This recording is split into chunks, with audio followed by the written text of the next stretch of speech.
That's right, we're doing it again. I'm going to be surviving 100 days in hardcore ARK Survival Ascended, or at least trying to. Across these 100 days, I'm going to be trying to beat the entire game, take down its 3 world bosses, and of course the final overseer of the ARK. Oh, and being hardcore, we're going to be doing it deathless. If I die, the challenge dies with me. Max difficulty, no mods, no help. Just me, alone, again, on this new and improved dinosaur-inhabited island. I attempted this challenge last year, gave it a good crack, but ultimately failed. And to make matters worse, this time things are even more difficult. No cryopods mean caves are going to be extra hard. And a lack of tech dinosaurs means no free late game resources. A lot of time has gone into making this video, so if you do enjoy it, it'd be really appreciated if you let me know by leaving a like or a comment down below. Now let's do this thing.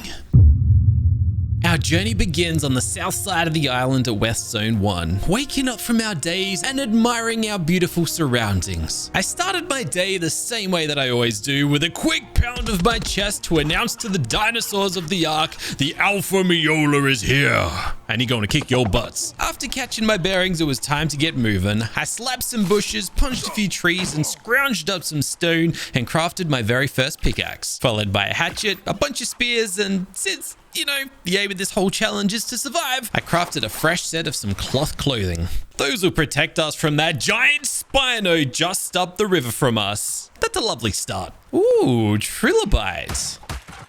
And where you find one, there's usually another scurrying away somewhere. Haha, there he is. A nice early bit of chitin is always welcome, as early on in the game it can be a real tough resource to get your hands on. I sparked up my campfire to cook up some meat, and I went off to explore the nearby area. Found another trilobite, and rather than finding its friend this time, I found this, an otter. I poked the nearest fish and I handed it to him. I fed the little fella a few more fishies, and there we go, my very first tame, and a very unexpected one at that. I gave him the name 1, since, you know, he's my #1 tame on day #1. Totally got nothing to do with the fact I'm just terrible of thinking of names. Don't we just make a cute couple though? Before long, it was getting pretty late. With the sun quickly setting, we better set up some shelter. I built a platform and commemorated the moment with a lovely photo. I don't know how good of a shelter this is, but it's gonna have to do. With the Spino seemingly keeping his distance, and nothing better to do as the darkness obscured my vision, I figured I'd spend the night resource collecting and crafting useful items like a mortar and pestle. And of course, my all-time favorite, bowlers. Speaking of bowlers, I'm gonna use one to trap this pteranodon. I slingshotted a few stones at her head, and the sun was rising on day 2. Yeah, this has been a very different type of day 1. Otters and pteranodons. Let's go. Somebody's left their eggs out here. Don't mind if I do. I spotted a parasaur across the river, so I went to have a closer it's just a level 5. I was a little nervous, but I decided to have a little peek inland, and I ran into this moss chops. It's only a level 10, but it only wants a tinto berry, so why not? Definitely not the best tame, but it's day 2, and these guys are great at berry, thatch, and fiber harvesting, and they just so happen to be the resources I need right now. Not long after, I found another parasaur. This one was a level 85. Much better. I crafted a club, bowled it, and whacked it and whacked it some more until eventually it fell asleep. Oh no, my pteranodon was about to wake up. I charged towards it, but it was too late. Yeah, my bad. While I waited for it to tame, we did some harvesting and eventually some crafting of wooden foundations. These give great experience, and right now I want to reach level 20 as quick as I possibly can. You see, that's when you gain access to metal tools and the possibilities of the game really open up. Eventually the parasaur was ready and I named her Violet. But then I realized that she is actually a he, and I unnamed him Violet. Back at base, the supply drop was waiting for us. As I approached it, I imagined all of the wonderful things that may be hidden inside. Flint. Lots of flint, but just flint. After that short adventure, we'd managed to reach level 14, unlocking not a whole lot. I replaced the floors with a freshly crafted wooden deck, and after a bunch of resourcing, added some walls. Look at it. A beach bob base worthy of the Miola nod of approval. I upgraded our storage while I was at it, building a preserving bin to keep our spoilables, unspoiled. And I went off collecting an absolute ton of resources. And by night, I reached level 20, the best level in the game.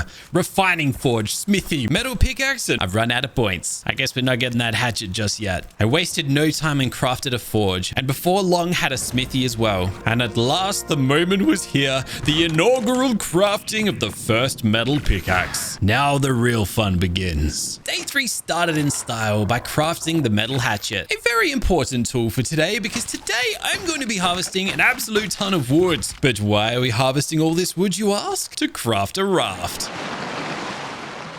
That's right. Despite only just building this home, it's time for us to tear it down and recycle it into a floating home. I loaded everything on, including our moss chops and parasaur, and we were ready to set sail. But not before naming my new tames. My moss chops, Mojito, and my parasaur, formerly Violet, is now purple. The purple parasaur. Yeah, like I said, naming is definitely not my strong suit. Hence why I was also stumped for a tribe name. We are now the Swoliolas.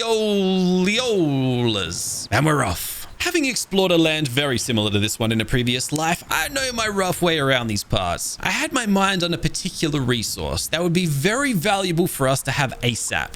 Crystal. I wasn't willing to risk my life heading up this mountain like I had in a previous life long ago. I had somewhere else in mind. As we sailed along the shore, I saw an opportunity for some easy resources. I picked a fight with a baby parasaur, but its mum wasn't very happy. A Dilo got involved, and I killed that too. It also had a baby, which I decided to tame, but its daddy did not approve, and he almost got the kill on me. All right, let's get out of here. Let's keep moving. We were never here. After a long journey, we reached this nice enclosed cove, protected from any of the major ocean threats like megalodons. I hopped on Mojito and we took off inland. Ooh, a green drop. I'll grab you on the way back. And we're here, the Lower South Cave. This cave is, well, beyond what we are ready for. It contains creatures and critters that would devour me and Mojito in seconds. So we need to be careful. Ah, there it is. My beloved crystal. I didn't need much. Only a few pieces for a spyglass, magnifying glass, and water jar. And we're out of here. And those creepy crawlies never suspected a thing. We'll be back to pay them a visit another time though. The green drop ended up having some interesting items. Maybe I can use these for some raft renovations. Goodbye, old raft. Say hello to the new and improved raft. It's a work in progress. While we're in the area, I figured it only made sense for a quick stop for some rich metal nodes. Mojito couldn't carry much, but we returned with about 300 raw metal, which will keep us going for a little while. And our ocean rafting adventure continued. I spotted this blue drop and of course stopped to check it out. I guess more renovations to the raft are about to go down. I was just about to leave when I spotted this. No way. No, not now. I'm not ready for that. Oh, 135. Oh my goodness. That thing is like boss potential. A level 135 Therizinosaur. Right here, right before my eyes, lay one of probably the most sought after dinosaurs in the game. These guys are boss killers. Late game boss killers. Not only that, but they're also great resource collectors. They are literally like a Swiss Army knife. The only problem, you're meant to tame these guys when you're like level 70 to 80. Not when you're level 20. But I can't pass on this opportunity. I can't risk this guy dying, despawning, or just losing him altogether. I need to make this happen. And so I got planning on what I'd need to trap it, knock it out, and eventually tame it. I decided to go for the standard gate trap and got collecting a ton of stone. Had a few close encounters with the Theory along the way and got ambushed by this Carno out of nowhere. I had no idea where he came from. But thankfully, Mojito got the better of it. I spotted this glowing drop up in the forest and Alpha Raptor, I repeat, Alpha Raptor, no thank you very much. No. Pretty much spent all day just collecting what I needed, and by nightfall, I was ready. I placed the trap, I lined up the Theory, and I fired my shot.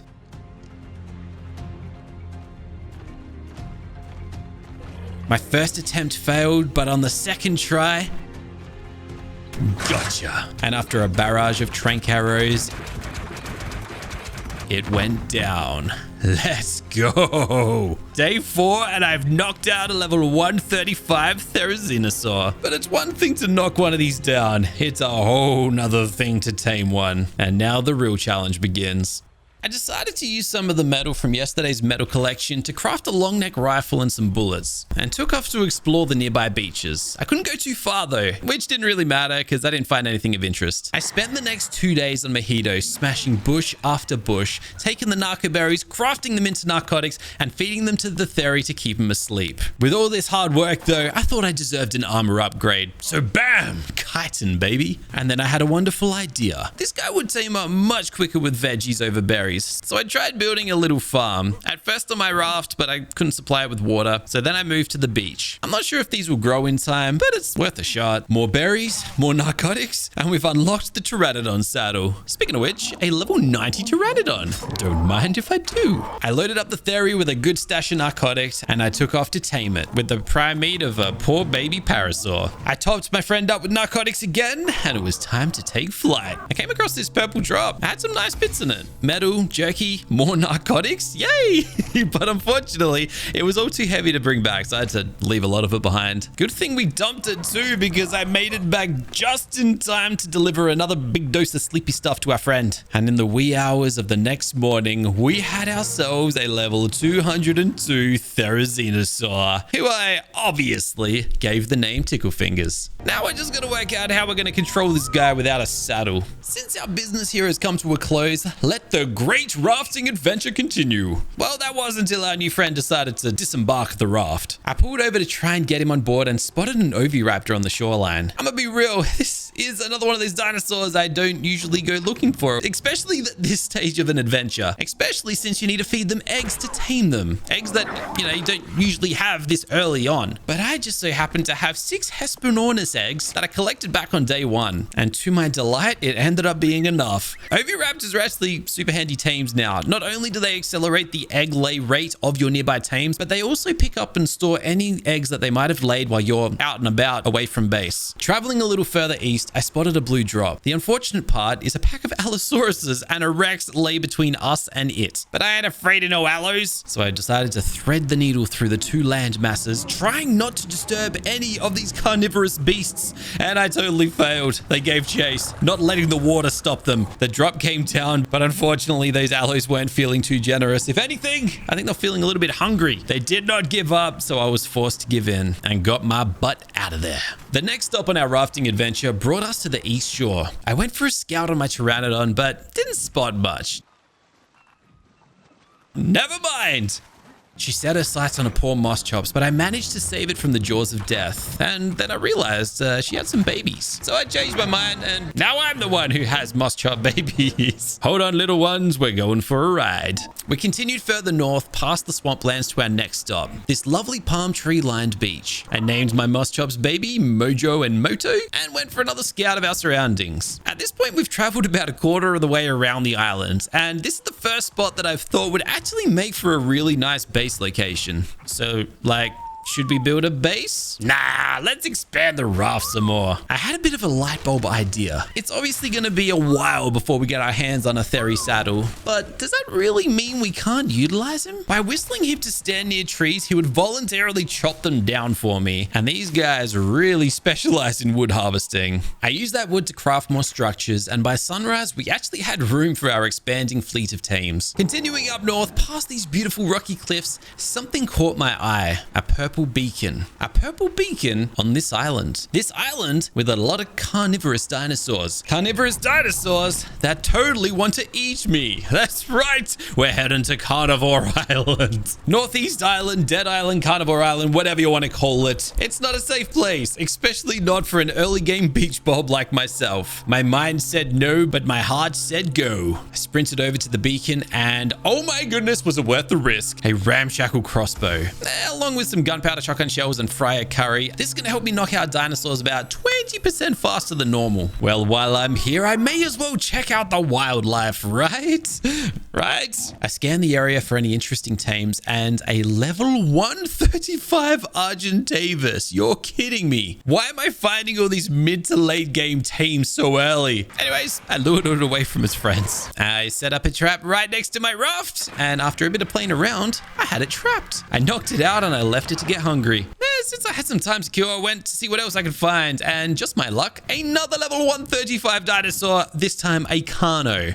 I don't know what it is about the level 135, but clearly it's my lucky number. I toyed with it, tried to trap it, but I just couldn't do it. My Pteranodon was copping an absolute beating and came really close to dying. But what I didn't realize was it was really hot out here and my health had fallen dangerously low as well. I couldn't escape it. I took off back to my raft as fast as I could, mere seconds away from dying from heat. I plunged myself into the water and thankfully it brought my temperatures down and bought me time until the heat subsided. Unfortunately, though, in that time, a Rex found its way over to us. I quickly lured it away, killed it, and harvested it for its prime meat. I fed it to the RG, and not long after, we had ourselves a level 201 Argentavis. Okay, Carno Island. It brought some close calls, but hey, we got a high level RG out of it. I'm calling that a success. Much like Tickle Fingers, though, we are nowhere near ready to saddle this guy up. But I'm not gonna let that stop us from using him. I led him out to some nearby metal nodes on my Pteranodon, loaded him up with as much metal and stone as I could find, and eventually returned with about 600 raw metal, over double the total that we've had up until now. I made some minor adjustments to make way for some extra forges, and we were once again on the move. I flew across to this purple drop and I nabbed myself some jerky and other tidbits, and then a yellow drop came down into the oasis. Unfortunately, though, this one was being guarded. I took down a Sarco, but I didn't see the raptor squad waiting and I got ambushed. Thankfully,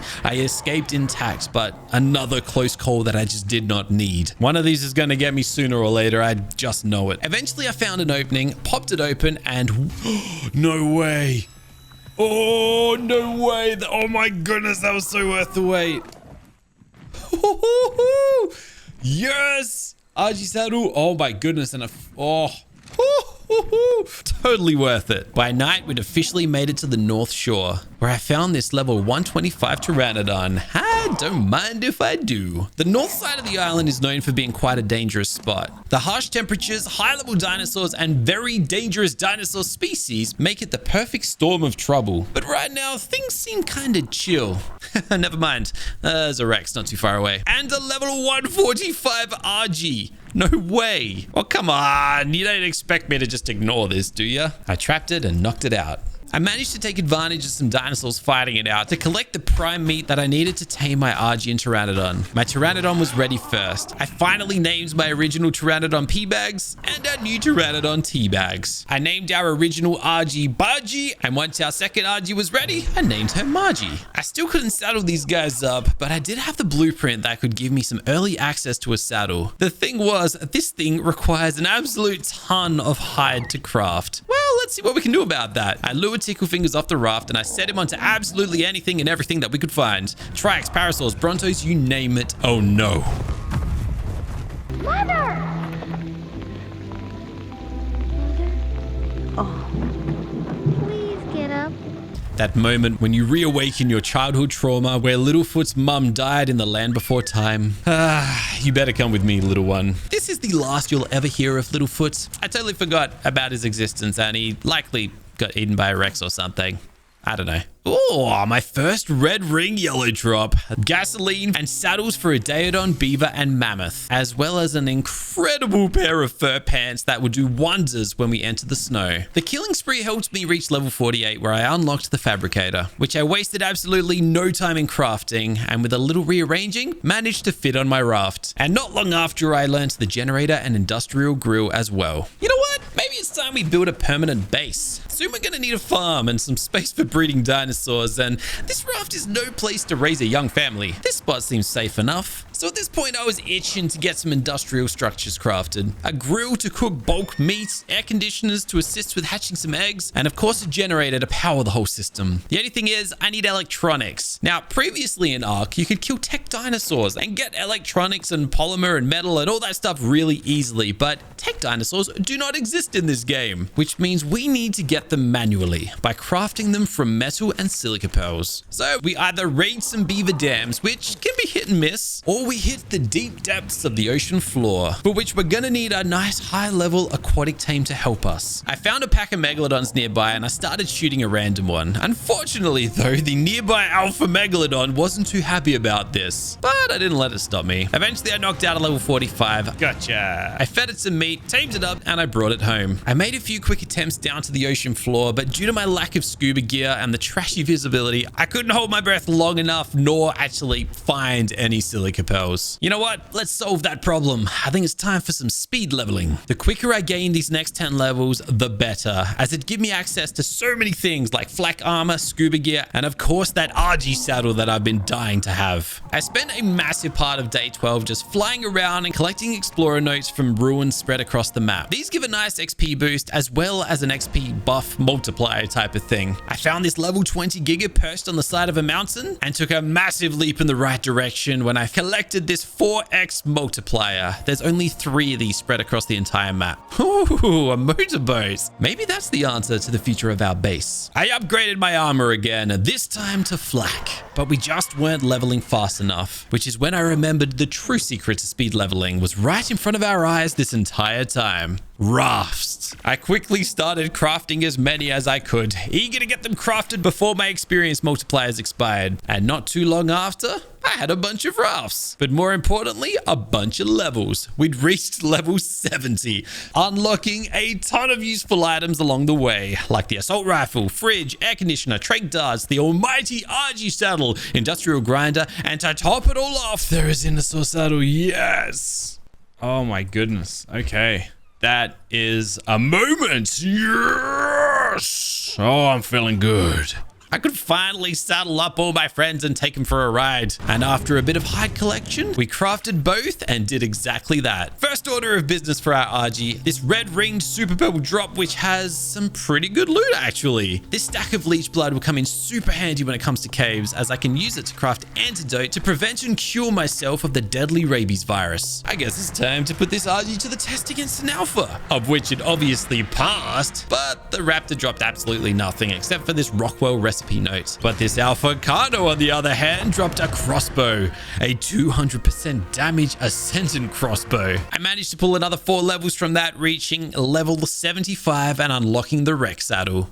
The ARK gods must have been listening to me, because they handed me this yellow drop with some scuba pants, an Allosaurus saddle, and a bunch of silica pearls inside. But unfortunately, I need a scuba suit, scuba goggles, and much more silica pearls. Since things were progressing at a pretty nice rate, I thought it'd be a nice change to go on an adventure. But first, I need to restock my supply of narcotics, which thankfully old Ticklefingers here is an absolute wizard at. I crafted up some electronics with those silica pearls, and with those a generator. And then I took a seat upon my throne. I took a poop while pondering my next move. I guess I daydreamed a little bit too long though, because next thing I know, I'm up in the snowy mountains and have absolutely no idea where I'm going due to the insanely dense fog up here. But eventually I popped out of it and I ran straight into a level 80 Anki. I might have to come back and collect this guy another time, because this would be an amazing help with metal harvesting. Something I haven't mentioned is with all these levels we've been obtaining, I pumped an absolute truckload of them into fortitude. Basically, it's the stat that helps you survive harsh temperatures, whether hot, cold, or even taking poison from dinosaurs. And thanks to that, I was able to brave the cold temperatures out here. I continued on to collect some oil and I slayed a poor family of penguins for their polymer. I figured I'd head up to the blue obelisk, as I know that there's a good amount of resources up there, but instead I ran straight into a Uteratus and his Carno buddies. I got a little bit too close and the buddies huddled around me and started wailing on me, and I got stuck.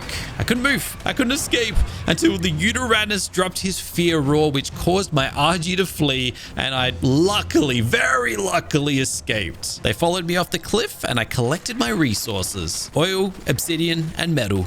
On the way back to base, one of the rarest creatures in ARK, an Ovis. These guys are really uncommon, but also really handy. When you harvest them, you get a special meat called mutton, and this mutton is probably the best meat that you can feed to carnivores in the game. I don't really need that meat right now, so I flew it home and I dropped it in a little box, and I'll save that for another day. Speaking of tames, as they start to get bigger, badder, and stronger, the time to tame them is also going to become longer, and the best way to combat that is through taming them with kibble. The problem is, recipes mostly consist of things like meat, jerky, and vegetables. Vegetables obtained from a farm that I still do not have. Well, the best time to start a farm would have been days ago, but the second best time is right now. I placed the crop plots, scavenged for some veggie seeds, and filled them with fertilizer and poop. Now we wait.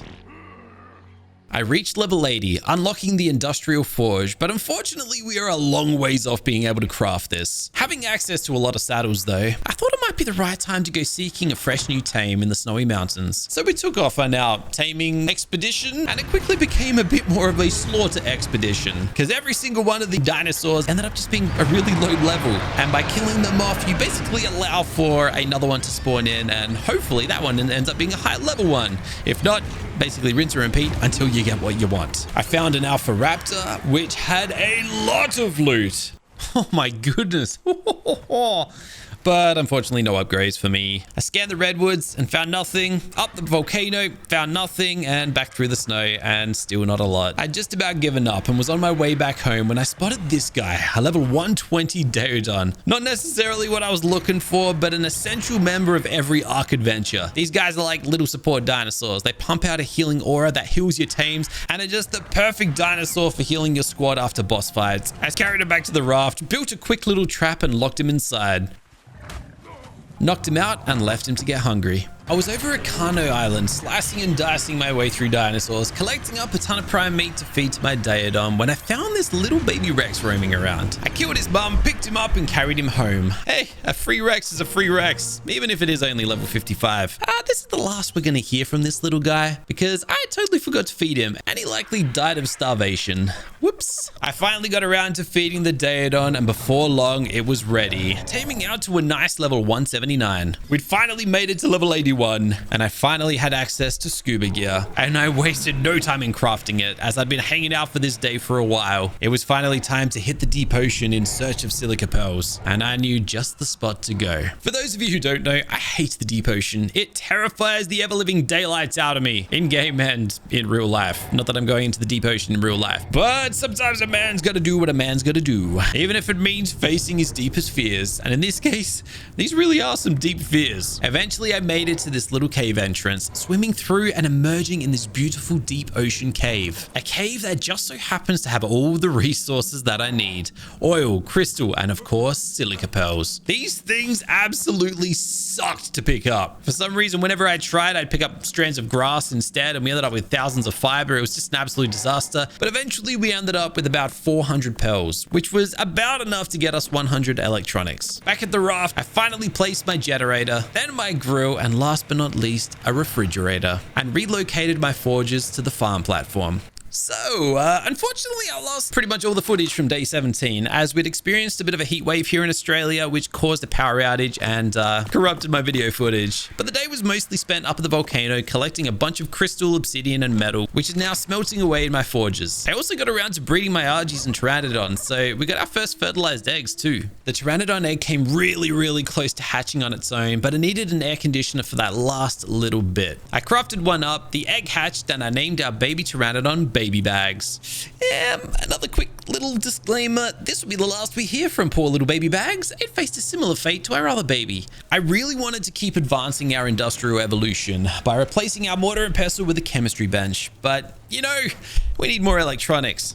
So back to the underwater caves I went. We're getting close, but we still needed just a little bit more. Storage was starting to become a real issue on the raft, so I made the difficult call and used a bunch of those chemistry bench resources to craft a vault. It wasn't until I did, though, that I learned vaults can't be placed on rafts. Can you believe that? I had no idea. What a waste. It's cool though, because this red drop totally made up for it. Yo, now we're talking. Never mind that though, this purple drop did me one better. Yo, finally. Yes. Yes. All right. Okay, fine. The Ascendant pickaxe I've been dying to find. A yellow drop near base handed me some nice flak boots. Ooh. Hello. And this red drop right by my base. Dropped a Journeyman Rex saddle right into the palm of my hands. Since the vault didn't solve my storage issues, I decided to expand the second floor of the raft into a bit of a storage center. I spent the rest of the day searching for any high-level tames, but unfortunately it didn't result with much. I did find these nice black leggings though, and thanks to some silica pearls found in loot drops, I was finally able to craft my chemistry bench, and wasted absolutely no time in cutting down our massive supply of spark powder and charcoal into gunpowder. Now, to everybody who's made it this far, I just want to stop you for a second. Close your eyes, take a deep breath, and prepare yourself to witness the most insane day you'll ever see in ARK. Let's go. I leave base on what's meant to be a resource run and run straight into a level 90 male Rex fighting a Diplo. Oh, hello. I build a trap, lure it in, trap it, and knock it out. Yeah, I guess that's kind of cool, but nothing too insane yet. Not but a minute later. Oh, wow. Oh, 145 Yudi. Build a trap, lure it in, trap it, and start knocking it out. While doing so, I peek over my shoulder to see this. Oh, it's another 90. No way. What is going on? Another Rex. This time a level 90 female. I finished knocking out the Uranus. Finally. And then I head over and give the same treatment to that second Rex. Good night, sweet princess. Which also happens to have a baby with her. A level 90 baby. While I'm busy doing that, a level 110 Megatherium walks us past. Trap up, lure in, knock her out. Nice. At this point, I've got 4 high-level dinosaurs on the go. Surely it can't get any better. No way! Alright, this is nuts. Well, what's one more, right? There it goes. Nice. But life is all about balance, and when things go too well, it's only a matter of time before it all comes crashing back down. Welcome to day 21, the smack back to reality. I thought, what better of a time to sacrifice my Ovis than when I have 5 meat-eating carnivores ready to tame up. I killed it and ended up with about 61 mutton. I stopped by the first Rex to feed it and spotted this. Oh my gosh. Oh, this is getting ridiculous. A 120? No. Please. No, I've got mutton. It's gonna spoil. No. Come on, game. What are you doing to me? You throwing it all at me at once? Yeah, another T-Rex. I wish I spotted this a minute earlier because mutton meat spoils insanely quick. And as every second passes, I miss out on valuable taming efficiency. I decided we'll pass on the Rex for now and moved on over to the Uranus instead. I didn't want to waste a single piece of this mutton, so I was only placing in like a piece at a time when out of nowhere, a bloody Alpha Carno ambushed me. What? Huh? What? Where? Why? Where did you come from? What in the... Why is there an Alphacano on me right this second? What are you doing here? I'm busy. As I sat there taking an absolute beating from this thing, I watched the taming bar of my near-perfect level 145 Uranus slowly deplete back to 0. Day 21 was not off to a good start. Moving on, let's try the Megatherium. I dropped down to where it was sitting and get RKO'd out of nowhere. A Pilobia pounces and dismounts me from my RG. It took me a second to work out what was happening, and unfortunately, in the chaos of it all, the Megatherium sustained quite a bit of damage. All right, fine. I guess I'll come back for you too. Finally, some luck. The level 125 Megatherium had no signs of life nearby, ate all of its food, and was successfully tamed. There we go. Now back to the Rex. It tamed up to level 134, and I claimed its baby at level 135. Yeah. From all that chaos earlier, the original Megatherium's taming effectiveness had fallen to 35%, but whatever, I tamed it anyway.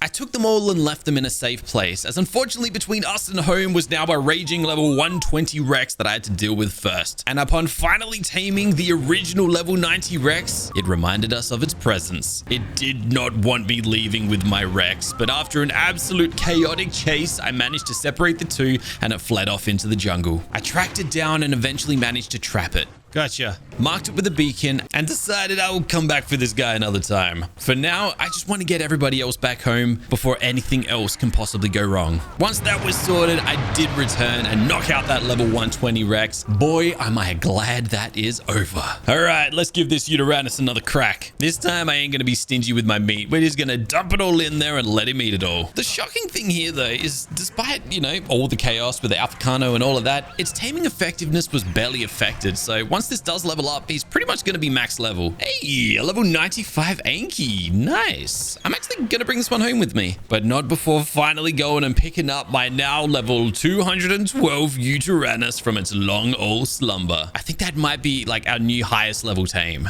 Awesome. I knocked out the Yankee and left it while I went and picked up yesterday's level 120 Rex. I got everyone back home and it dawned on me. I'd just let another baby Rex starve to death. Speaking of babies, it's finally time to make some. Rex eggs to be more exact. But it turns out I need another air conditioner to hatch these things. The RG and Pteranodon eggs though, they'll hatch. Remembering to keep them alive though, yeah, that's a whole nother story. I really want to start building a supply of Rex eggs, but to do that, we really got to start hatching some female Rexes. Unfortunately, it's just a waiting game until our Rexes are ready though. So I thought, let's go on another resource run, because the one from a few days ago, we kind of got a little distracted. I ran into an Alpha Raptor, and right after an Alpha Carno, which usually would be an easy time, but not when you get RKO'd by a pesky Perlovia. Come on! But thankfully, once I worked out what was going on, I managed to jump up onto my RG and escape the chaos. After all that time wasting, our Enki had actually tamed up, so I turned back, saddled him up, named him Cranky, and took him with us, spending the rest of the day flying around collecting metal until we couldn't carry any more. Now that we have a good supply of metal, we can finally surround our farm with a greenhouse, which speeds up our vegetable production an absolute truckload. We'll have our hands on plenty of veggies and then plenty of kibble before we know it.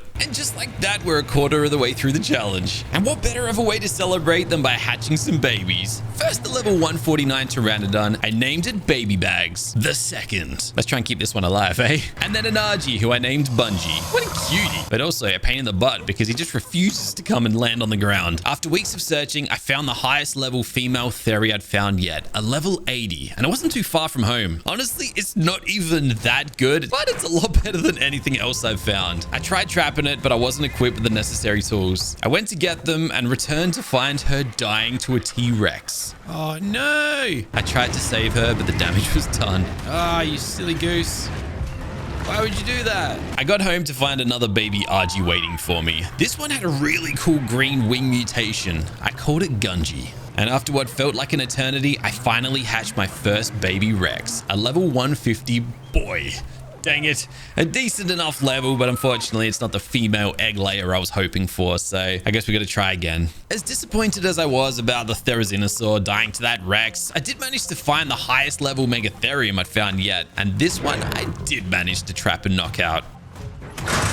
With the addition of another baby Rex, this place was starting to feel like a daycare center. Between feeding and tending to the little ones, I figured it'd be a pretty good opportunity to do some much needed cleanup around the base. I collected my new Megatherium and introduced him to his two mates, gave them all names so they could become better acquainted, and left them to their business. Another day, another baby Rex, an actual good level one this time. Between imprinting my babies, I went searching for more high level Theris or Rexes, but found absolutely nothing. But upon returning home, I had two baby Megatheriums waiting for me, so that was pretty cool. But that was absolutely nothing compared to what this Rex egg delivered. Twins! Mutated twins. Oh, please be girls. Please be girls. Please be girls.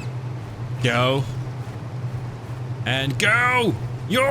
All right, let's get some food into them. Oh my goodness, and they're beautiful too. Finally, we got some egg layers. Once these are grown up, my Rex army is going to explode exponentially. The thing is though, I don't even know if I want a Rex army. Last time I attempted this challenge, we took that approach. We built up a massive Rex army, and although it got us to the end of the game, it didn't quite get us across the finish line. We might need to do something different this time. I was off once again on another high level Theri Rex, whatever dino I find, search, expecting to return with nothing but a whole lot of disappointment when I ran into this. Yo.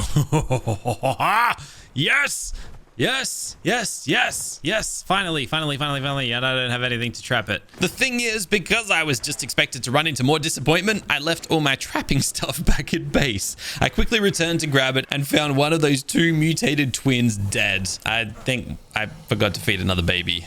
Whoops. In good news though, my mutated RG Gunji was fully grown, and I quickly decided that she'd be my new primary go-to flyer. Now, back to that Therizinosaur. I wasn't quite ready to tame it. As we learned all the way back on day 4, these guys wake up ridiculously quickly and are a massive pain in the butt to tame. And while I've got all these babies growing up at home, I can't really afford to spend 2 days out here pumping this thing full of narcotics and berries. So I decided for now, I'm just gonna trap the thing. That way I know exactly where to find it when I'm ready, with all the Rex eggs and kibble and everything else that I need to tame this thing. Gotcha. I tell you what though, one thing I'm absolutely loving about ARK Survival Ascended is the amount of stews and brews that you just randomly find in supply drops. So much time in my previous 100 days was spent cooking these things up to help us traverse through caves or to use to craft kibble, and just having them all like handed to us is such a relief. I spent a lot of time over the next few days just alternating between imprinting my dinosaur babies and searching for any other high level dinosaurs I could find. But unfortunately, they all turned up low level or just not at all. I was thinking more more and more that maybe an army of Therizinosaur was indeed the way to go.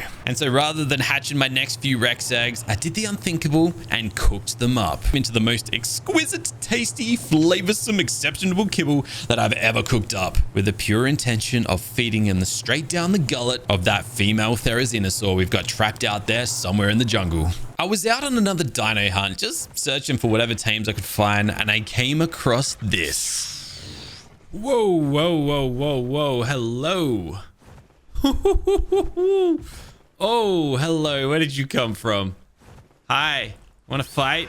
The almighty Alpha Tyrannosaurus Rex. The most alpha of alpha dinosaurs the island has to offer. I'm pretty sure these are the strongest creatures that can spawn on the island. Only the true alpha survivors have what it takes to take one of these down, and you just know I'm about to risk it all to do exactly that. It was a long battle and it pushed Gunji to his absolute limits, but after a marathon, the job was done. And surprise to nobody, it dropped absolutely no loot. But we did get a Rex head trophy that we get to display in our base for our troubles. I returned home where everyone was long overdue for an imprint and settled straight back into running this daddy daycare. And my babies were none the wiser to the massive feat that I'd just accomplished. I'd finally built up a nice stash of kibble, so I decided today was the day. It was time for us to tame that Therizinosaur. I head over to the waypoint I'd marked and ran into a random Theri just roaming around the area. What are you doing out here? I'm glad I checked that.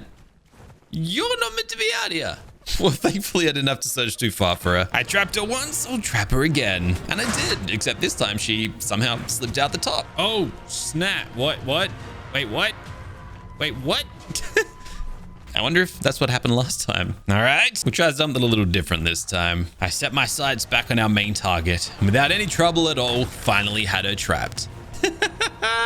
You fool! You absolute fool! I knocked her out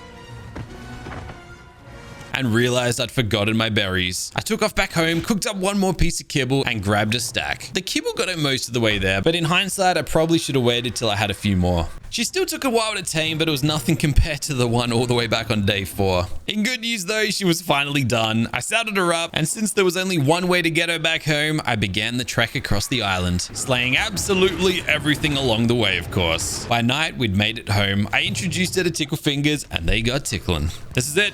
This is where the Swolioleolia tribe army truly begins. They laid their first egg, what would be their first of many eggs, and you better believe I wasted no time in getting that thing hatched up. Round 1 of Daddy Daycare had finally shut for business. All of our original babies had finally grown up. That's right, I successfully didn't let a baby starve to death for once. Our Megatheriums are adults and our Rexes are adults, which means soon we're gonna have a lot more eggs, a lot more babies, and of course more kibble for taming and imprinting them. Anyways, being free from raising babies was short-lived when we hatched our very first baby Theri, a whopping level 194. I left a few Rex eggs to hatch, and as I was about to get tied down imprinting these guys again, I decided a quick little resource run up the mountain was necessary. I spent a good chunk of the day collecting the usual bits and pieces from the volcano before stopping over at Metal Mountain on the way home, and that's where it happened. No. Oh no, I killed no.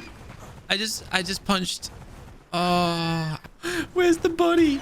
I double tapped E trying to access my RG's body, and then I swung my pickaxe and I just killed one. Yeah, I kind of like missed the recording of it. One is dead. I arrived home late that night to feed 3 little Rex babies. I'm sure I totally won't forget to feed these guys. Oh no! I totally forgot to feed those guys, but I did feed my Theri. Well, I better get hatching a fresh batch, I guess. Oh, now we're talking. Twin level 205 Theris, both female too. This means that we've got 3 female Theris currently growing up, Once they've matured, we'll have 4 Theries laying eggs for us. And at that stage, it won't be long before we have an absolute plethora of eggs at our disposal. That is as long as I can keep these guys alive, which, let's be real, hasn't exactly been my strong suit up until now. That night, I saw one of those rare yellow ring red drops coming down. And inside of it, Yo, hello. Riot Gauntlet, an Ascendant Bronto platform saddle, and the main attraction, a Journeyman Theory saddle. Now, you're probably thinking that was the highlight of the night, but on the way back, I stopped by another red drop in the oasis near my base, and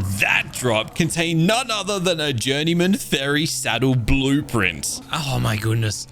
No way. Never mind the actual saddle, we just unlocked infinite amounts of them. I now have the ability to craft up infinite amounts of these Journeyman Therizinosaur saddles. This is a game changer. Well, I guess that seals the deal. We are building a Theri army, a Journeyman saddle wielding Theri army. If we can't beat the game with this, then we're never gonna do it. The unfortunate part though, it is gonna take a long old time to collect the resources for these saddles. So hopefully we can make it happen. My next 2 Rex eggs finally hatched, but at this point, I don't actually know if I have any use for them anymore. I imprinted my Theries and I took off on another resource run with my RG squad. I said hey to my Gigamate on the way, and can I just say, these mountaintops are insanely hard to navigate these days. It just gets so darn foggy and cloudy up here, it's borderline impossible to work with. But I didn't let it stop me. I grabbed what I needed and returned home and continued running my little daddy daycare, where I was just minding my own business, running errands and imprinting some babies when out of nowhere an Alpha Raptor just comes charging into our base. Oh, snap. Hello. Oh my goodness. Woo! Where did that come from? Oh my gosh.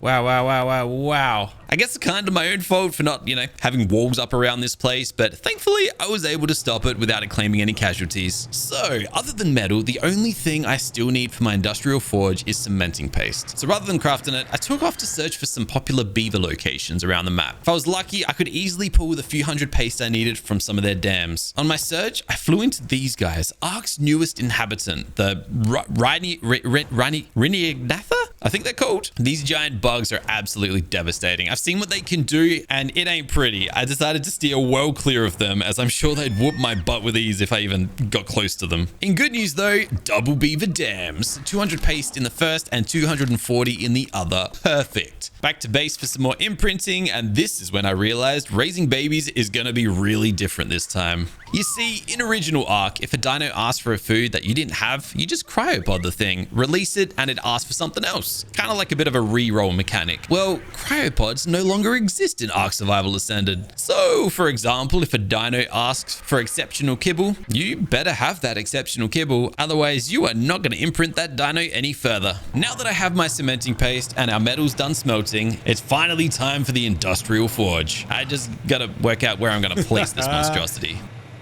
Yeah. Yeah, I guess that works. Now it's really time to smelt some metal. So this is kind of like where it dawned on me. We're over a third of the way through this challenge, and I'm yet to even begin forming an army to take on the world bosses. In fact, I don't even have a single artifact to summon any of the world bosses. Furthermore, since cryopods are no longer a part of the game, I can no longer fit larger dinosaurs inside of the caves, which means I don't have a single viable team that can help me get through any of these 10 caves to obtain those 10 artifacts to fight those 3 world bosses. Yeah, we're gonna have to sort this out soon. I'm thinking something like a baryonyx. These guys are great land and water hybrids. In fact, they're usually my go-to when it comes to the 2 underwater artifact caves. But I was beginning to wonder if one of these could carry us through, like, all the caves. These guys can be quite an uncommon spawn, and even worse, they're notorious for spawning in at quite low levels. A lot of 5s, 10s, 20s, a level 40 if you're lucky. I spent all day searching, and much like with Rexes and Theries earlier on, I killed any that didn't meet my high level expectations. It was getting quite late in the day when my prayers were finally answered. Oh my goodness, a 140. Oh my goodness, oh my goodness, oh my goodness. Oh.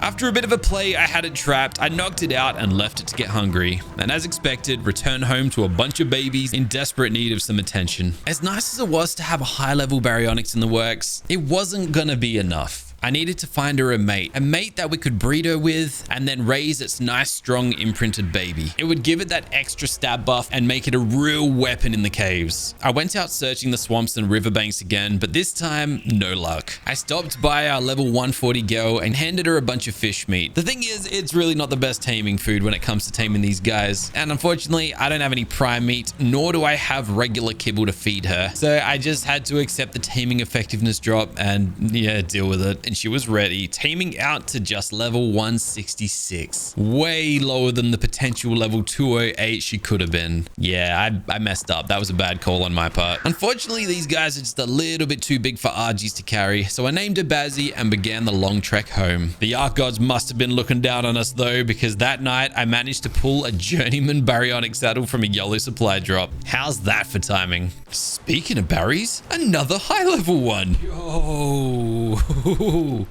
Hello. But it's another female. I'm still gonna tame it though. It gives me a chance to undo the terrible taming effort on yesterday's. It was a bit of an unorthodox trap. In fact, it wasn't a trap at all, but we got the job done. Yeah, I'll definitely try and tame this one a little more efficiently than the last. Back on the search for a male, and I came across the level 85. Look, I could probably find better if I really wanted to search far and wide, but there's just no guarantee we're gonna find anything better. I was starting to feel the heat, and if I wanted to get into these caves as soon as possible, this is gonna have to do. And this is when I learned a little trick that I previously did not know. You can actually harvest prime meat directly from saber-toothed salmons if you harvest them with a sickle. I don't know how long this has been a thing, but I only just learned this today. Not only that, but just because a dinosaur prefers a certain type of kibble doesn't mean you can't give it other types of kibble. For example, if I feed this thing exceptional kibble, which I happen to have some of due to all of our Rex eggs, it'll do the job. Knowing all of that, let's try this thing again. Oh, you would, wouldn't you? This is the Uteranus all over again. And then right as she tames... Are you kidding me? Leave me alone. Oh my goodness. Yo, there we go. All right. I guess I'd gotten a little bit too comfortable out here in the swamp. That's on me. And we officially had them both tamed at level 198 and 125 respectively. Now we just got to get them home. All was going good until they got snuck up on by that alpha megalodon and his mates from a while back. But thankfully, we got out of there in one piece. I wasted no time getting our berries acquainted, and after a little imprinting around base, we had our first baryonyx egg ready to be hatched. A new set of baby theries arrived, who I promptly filled with berries, and not long after, our berry babies followed. Unfortunately though, they took after their papa and they came out at quite low levels, so I think we're gonna have to wait a few days and go for a round 2. So we're 40% of the way through this challenge. The good news is now that we have our baryonyxes, I think we might be done taming for a little while, so we can take a much needed breath of fresh air in that regard. Right now though, my priorities are getting my hands on a high level baby berry and raising it as best as possible. So while we wait, I'm gonna go collect some more metal. Oh, you're kidding me. Oh, I gave them meat instead of berries. Oh my goodness. All right, that sucks. All right, we got another egg. Let's see how this one turns out. Ooh, 190. Yes, that's what we're talking about. Let's go. Come over here, my little dude. Legend. All right, this is the guy. This is the one. You two just got demoted, I'm afraid. Well, now that we found our guy, it's clear that the next few days are going to be spent very closely around base, as every imprint that I deliver to this baby will increase its chance of surviving the 10 deadly artifact caves of the island. Since we're going to be held up for a while, I decided I'd light the place up a little, make it a little bit more friendly on the eyes. I figured I'd mix things up a little bit and search the ocean for some Euryptids. If we could find some of these and kill them, we might actually be able to get the 80 black pearls that I need to build my dream motorboat. Instead though, oh, that's a max level. Yo, hello. After a little bit of a back and forth, I eventually knocked it out and returned home to imprint my babies. I returned to the angler with some meat and then realized that these guys are a lot like theries in that their hunger depletes super slow, but their torpor super quick. More imprinting back at base and another trip down to the angler. This time I brought it some kibble. I guess I got a little bit distracted overnight though, and the angler ended up waking up and taking my valuable kibble with it. I decided I wanted to try something a little different to boost our polymer collection. I upgraded one of our moss chops' polymer harvest multiplier and went to try and kill some penguins with it. Unfortunately though, the results weren't what I was expecting, and it didn't really seem to result in any extra polymer. Back home for some more imprinting, and my baby Barry was ready. He's done. My baryonyx is done. Hey, 86% imprint. Dang it. Didn't get him 100% of the way there, but 86% is still pretty good. I saddled him up with the journeyman saddle and took him for a test drive, and to my delight, he turned out to be everything I could have dreamed of. While imprinting what felt like an army of babies, I realized we'd officially entered that phase of our life. The bunker down, settle in, and give every waking moment of your attention to your baby part of life. Because these guys were demanding imprints around the clock. Funnily enough, that's pretty much my scenario in real life as well. I did manage to sneak in a little break though. I took my Barry down to the ocean floor and got absolutely bombarded by a pack of megalodons. But Barry showed his worth, and with his little stun spin, slowly managed to clear them out. We even took down a few plesiosaurs and a few electric eels who were never a good time. And back to imprinting we go. And some more imprinting and some raft building. Our old one had gotten a little tedious to navigate. I needed a fresh start. Nothing too flashy just yet, but I had a bunch of metal structures I'd been collecting from supply drops, so I used those and made this nice little metal platform. And then we got back to imprinting.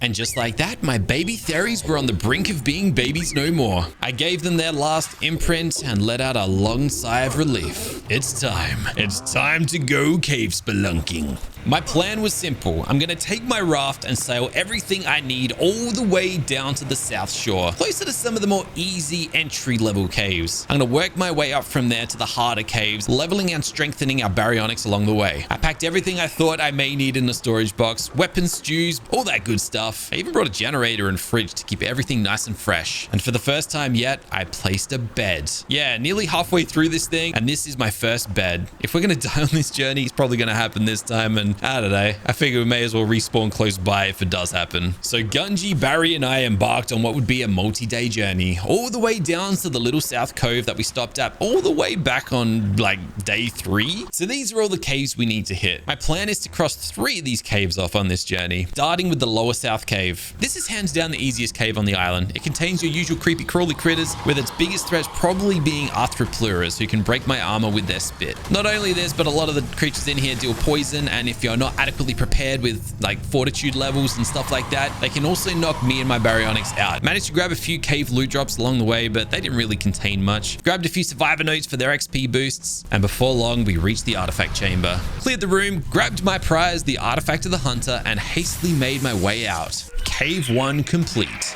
Next up, it's the upper south cave. This one is a little bit more dangerous. It's also located in a much more dangerous area. Just gotta sail my raft through the stomping legs of a titanosaur that could one-shot all of us and end this challenge if provoked. And this is about as close as we're gonna get. We had a few unwanted visitors, but they were no match for us. We made it to the deep drop this cave is known for, and then experienced a little scare. I couldn't fit my baryonics through this trunk, but after a bit of playing around, I managed to jump through. Ah, my favorite. Bats. Bats that carry everyone's favorite virus, mega rabies. It's okay though, we got some antidotes prepared. Moving on further, I reached another scare. Old Barry couldn't fit through this gap, but with a bit of wiggling, jiggling, and jumping, we eventually managed to squeeze our way through. I tell you what though, I really don't look forward to trying to get out of here. I gotta somehow squeeze Barry back through these gaps. We pushed on further through packs of bats, scorpions, and whatever else was thrown at us. Contracted rabies that quickly started depleting my health, but yeah, antidotes. So we're all good. And a little further along, we reached the flooded cavern. Now in Old Ark, there was a sneaky little spot you could slip up through with a grapple shot that takes you straight to the artifact. I got as close as I could to where I remember it being, and I took my shot and nailed it. But with my health this low, if I run into any enemies up here, it could spell the end. Spiders. But they were no match for my shotgun. And the artifact of the pack was mine. Now we gotta get out of here. It was all good and well until I reached that tight gap in the rock. No matter what I tried, I couldn't jiggle or wiggle my way back through until I had an idea. A real big brain idea. I lured some creatures from a little further down up to that spot, and I let them wail on me while I tried to jump through. And believe it or not, it actually worked. Got it. Yes. Get wrecked. They damage boosted us through, and we successfully made it through the first hurdle. 1 down, 1 to go. Unfortunately, the next wasn't so easy. No jiggling, wiggling, or damage boosting was getting me through here. So I tried something a little different. I returned to the surface and came back with a foundation. I placed it down and successfully used it as a bit of a step to boost me over the opening. And just like that, we were free. Moving on to Cave 3, otherwise known as the Lava Cave. This cave is a doozy. If any of these are going to take my life, life, it was probably going to be this one. It's hot, it contains many rabies-infested bats, but the big danger is the lava. If you fall into any of these lava pits and rivers, it spells instant death. And to add insult to injury, we need to make some very dangerous and calculated jumps over those lava pits. Slow and steady was the answer, taking down the enemies as far away as possible from the lava pits. All right, we're doing good. A few more enemies, and there it was. All that stood between us and the artifact was a river of lava. Oh, I missed that jump. It ate my input. I didn't jump, but luckily the momentum carried us across. All right, here goes. Cleared out some bats, and the artifact of the massive was mine. 3 for 3, let's go. On the way back, I decided to stop at that alpha megalodon. We'd crossed paths with a few times now and decided his time had come. It got a little sketchy as he and his mates absolutely shredded me to pieces, but I came away victorious and pulled a new journeyman pike for my troubles. Back at base, I had some artifact pedestals laying around, so I decided that we'd put our hard work on display. Well, since we're on a bit of a roll with these caves, why don't we continue? Next up is the central cave, which is quite central. We're not going to get any rafts close to that, unfortunately, so we better not waste any time. On the way, made some friends with some over-friendly alpha raptors, and before long, we were staring down into the entrance of the cave. Thankfully, this was one of the few caves I wasn't particularly worried about. Of course, if attempted unprepared, it can prove to be a tough one, but Barry and I are aged like fine wine at this point, so we worked our way down with relative ease and collected the artifact of the clever, and this awesome ascendant pike blueprint too. Collected a bit of obsidian, and we made our way back to the surface for our long trek back home. Ran into another not-so-friendly alpha raptor along the way, and made it back before dark. Still got a long way to go before we get that industrial grinder. I honestly doubt we're ever gonna make the leap and craft the thing. We're probably better off using our resources elsewhere. In saying that, we'd built up a massive collection of weapons, tools, armor, and saddles at this point, and if ground up in a grinder, I'm sure it would pay itself off pretty quickly. I decided that the industrial cooker was probably a better goal for the time being, and one more RG squad trip to the volcano should do the trick. I made some minor additions to the new raft and finally put my Alpha Rex trophy on display. As much as I really would love to make the official move from our old raft to our new, I stuck to the theme of the week and decided it was time to take on one more cave, the Northeast Cave, otherwise known as Kano Island Cave. I had no idea if Barry would actually fit inside and had a little bit of a heart attack right at the beginning before we squeezed our way through. After a dip through the cave's flooded entry, we entered the main chamber and looked on at the copious amounts of bats awaiting our arrival. Slowly but surely, trying not to be overwhelmed, I worked my way down towards the artifact site and without too much stress, made it to the ruins holding the artifact of the Devourer. And with the completion of our 5th cave and the collection of our 5th artifact, we had finally survived halfway through the challenge.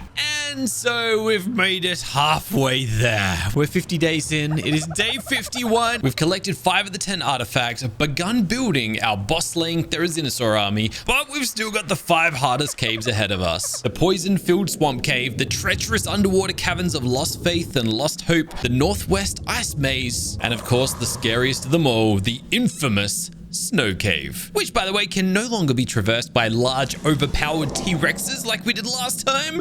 We're gonna have to do this thing on a Baryonyx or something small. Yeah, the thought of that totally doesn't stress me out. Not to mention, we still gotta fight the Broodmother Megapithecus and Dragon Bosses, head through the final tech cave and fight the final boss, the Overseer. Yeah, we got our work cut out for us. These next 50 days are gonna be crazy. So why don't we begin by hatching some of these theory eggs? 18 of them to be exact, all at once. Imprinting these guys is going to be tough, but I'm up for the challenge, especially now that I have this industrial cooker to help me keep up with the demands of imprinting foods. Hey, little guys. And before long, we had life. And I quickly realized just what I'd signed myself up for. But I pushed on. I spent all day running around base, imprinting these little long-fingered, half-bird, half-dinosaur freaks. And all of the next day, and the day after that. I think you get the gist of it by now. Yeah, this was, these were a long few days. And as they started to enter adulthood, I started to realize I was gonna need more room for these guys. So I made the executive decision to relocate our farm just a little bit further out of the way. For its troubles, I gave it a little bit of an upgrade as well. And back to imprinting I went. I moved the industrial forge over to our new raft and continued with the imprinting. They were getting pretty close to fully grown at this point, so I decided it was finally time to make the move and slowly began carrying everything piece by by piece from the old raft to the new. And by night, not only did we kinda have a fully grown Theory army, but also had a nifty new floating base to go with it. Most of these guys ended up around the 73 to 88% imprint mark. Unfortunately, none of them reached perfect 100%, but it's a small price to pay considering all the time we saved raising 18 of these guys all at once. And just like that, we've got our army. Is it an army? I don't even know, but we've got a good, like, I've lost track. These 12 plus another 18. One of them's gone missing. So we've got 30 theories. I think that's gonna just about do it. Problem is, they all need saddles now. And that is gonna get rather expensive, but lucky for us, we got this new, amazing, bigger, badder raft over here to work with. It's gonna cost us a lot of resources. Time for a quick maths lesson. Each saddle is going to cost us 1,300 fiber, 440 metal, 2,300 hide, and nearly 1,000 wood. We can take 20 of these guys into each of the boss fights. And if we want to saddle all 20 of them, we are going to need a whopping 25,000 fiber, 9,000 metal, 45,000 hide, and 20,000 wood. And that's if we stop at 20, because when it comes to the tech cave right at the end of this challenge, and of course the overseer fight, we can have up to 50 of these guys come in. But I guess we'll see how things progress. I guess we better get grinding. RG squad, assemble. I spent all day collecting and returned home with a total of 5,400 raw metal. About a quarter of the total that we needed. I then went straight back out for a night run and ended up finding this level 40 Quetzal flying nearby. Obviously it's not at an insane level, but I'm gonna keep that one in mind for later. I might need to tame one of these. This metal run ran deep into the next day and ended up wielding us an extra 7,000 raw metal. So we're definitely putting a dent in it. It's been a long time since I've tamed one of these, but I've been around the blog long enough to know how it's done. Never mind. Ovis! I gotta take this guy back to base. All right, back to the Quetzal. I got no idea if this is the best way to do it, but this is the Miola way to do it. You start by dismounting your flyer in the middle of the sky. You pull a parachute so not to fall into the jaws of a level 20 Giga chilling below you, and grapple yourself to your flyer. In this case, my RG. You then command your flyer to chase the Quetzal while you dangle from a string, firing your choice of tranquilizer. If done correctly, you'll either hit it with too much damage and accidentally kill it, or in our case, knock it out, follow it down, and tame it up. You just want to be kind of careful and make sure you know where it's going to be fallen, because your efforts can easily be wasted if they fall onto something like an Alpha Raptor. Thankfully, that wasn't the case this time, and we got ourselves a Quetzal. Lucky for us, I have a nice saddle back at base for it too. But the bad news, it's not a platform saddle. And unfortunately, we won't be unlocking that until we reach level 97. That is, if we reach level 97. I gave it the name The Q. So, we'd made quite a dent in the metal we needed for those saddles. It was time to move on to the other requirements, starting with fiber. Yeah, fiber wasn't going to be a problem. A few hours running around and tickling the ground on a Theory, and we pretty much had absolutely everything we needed. An entire vault full of the stuff. Wood was going to be another story, though. I mentioned a long time ago that Theory are a great wood harvesters, and I just stand by that statement, but unfortunately, they aren't great at carrying a lot of it. So either we do like 100 trips of wood, or we go and find a creature that's good at both. And I had just the creature in mind, the giant beaver. Lucky for us, I found a level 135 chilling in the oasis, picked him up and carried him home.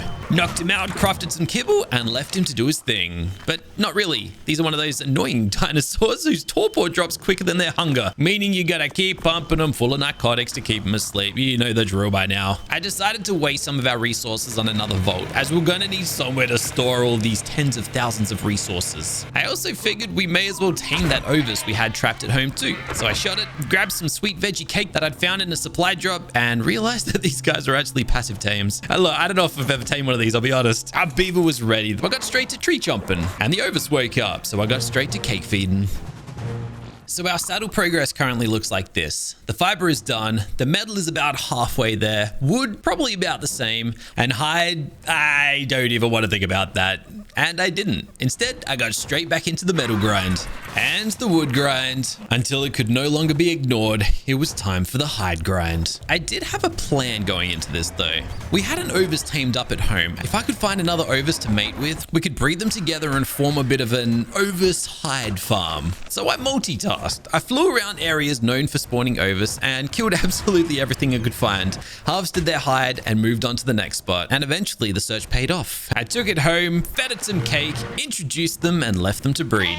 Oh, that is so cute. With that sorted, it was time to enact a plan I'd been sitting on for quite some time. I'm going to be killing 2 birds with 1 stone. We're going to cruise around with a small pack of theories, slaying anything that lies in our way. We'll collect a ton of hide while also leveling up our pack of theories a little bit at a time as well. And I guess the plan is that at some point, we're going to end up with a nice leveled up boss fighting theory army and take a huge chunk out of all the hide needed for these saddles. That night, we had our first Ovi baby, but it was a boy. We no longer had an Ovis baby. And for once, a baby I actually intended to kill.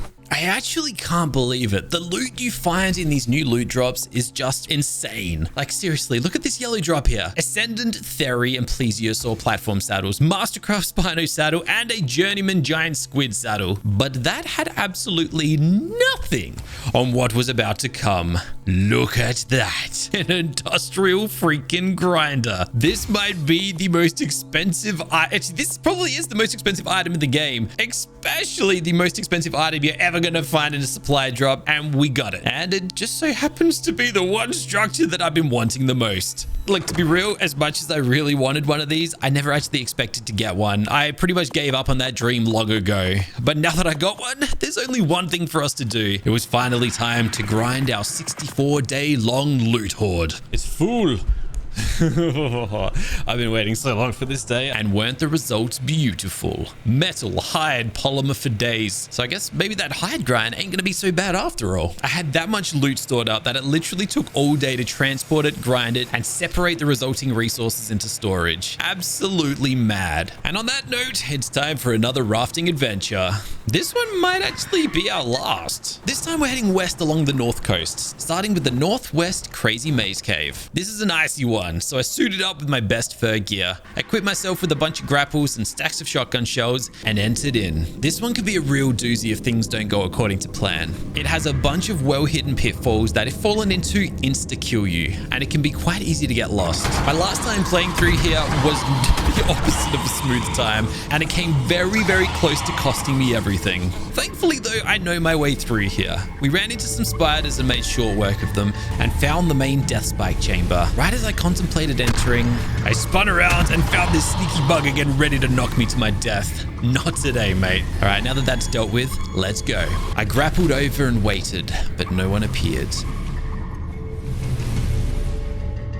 I grappled across the next gap and haha, there they are. Stinking bats. I fired my shot and they rushed me. My health dropped and continued falling as the rabies quickly drained the life from me. I switched to melee and thankfully was able to subdue my enemies quick. I grabbed the artifact of the Skylord and got away from this absolute death pit. And just like that, we were clear. All right, next up, the Caverns of Lost Faith. I've been putting this one off as long as I possibly can, but we gotta do it sooner or later. And out of all the caves we've got left, this is probably the least risky. This cave can really be a hit or miss kind of cave, and on a good day, you might run into some megalodons and electric eels. But on a bad day, you're gonna find some megalodons, electric eels with some bonus alpha megalodons and alpha mosasaurs sprinkled on top. I swam my way through the first leg and eventually drew the attention of my electric friends. Thankfully, I had enough of a head start over them and managed to make it to dry land before they made it to me. I snuck around the corner for an easy survivor note and began the second, more dangerous leg, just as I'd feared, an alpha megalodon. But that was the least of my worries.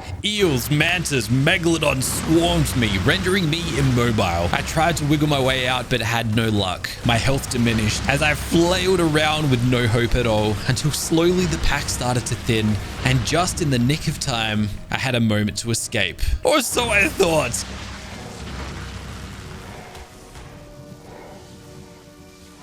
Ooh, that was close. With only a fraction of health left, I spent the next 5 minutes just devouring every bit of fish meat I possibly could to replenish as much of Barry's health as I can. I ran into some land critters, but those are the least of our worries right now, and entered the artifact room. Somewhere down there at the bottom of that pool lies my prize. I cleared out any threats above land and found some interesting loot in a yellow cave drop. All right, we gotta be smart about this. I dropped in for a scout, and I swear these guys will be the death of me. We slowly thinned down the crowd bit by bit, bit. At this point, it was looking pretty clear, so I decided, let's do it. I cleaned up some last little stragglers, dismounted, grabbed the artifact of the brute, and beelined back for dry land. Back to the water where the leftover eels were patiently waiting, and then it was go time. I stuck to the ceiling, hoping not to catch any unwanted attention, and just like that, we'd done it. The easier of the two underwater caves had been conquered, and I began the long journey back home. But not without a little action along the way. I think we were getting tailed. It is. Is it? Oh my goodness.